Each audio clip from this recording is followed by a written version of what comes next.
Pour être candidat à la députation, il faut d'abord être français et majeur. 18 ans donc, mais il n'y a pas de limite supérieure, ce qui a permis à quelques-uns de se présenter à plus de 80 ans. Il faut aussi jouir de ses droits civiques et politiques et ne pas se trouver dans une situation d'inéligibilité.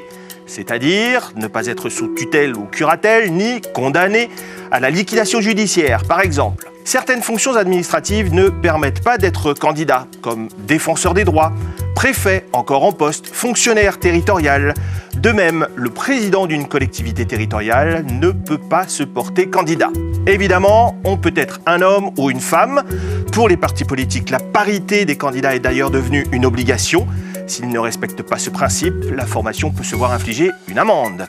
Très souvent donc, les candidats se présentent avec un suppléant ou une suppléante du sexe opposé. L'appartenance à une formation politique n'est pas une obligation. De même, il n'est pas obligatoire d'être inscrit sur les listes électorales d'une circonscription pour s'y présenter. Après tout, le mandat de député est un mandat national.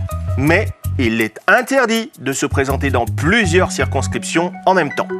Enfin, le candidat doit désigner un mandataire financier, ouvrir un compte bancaire exclusivement dédié à sa campagne.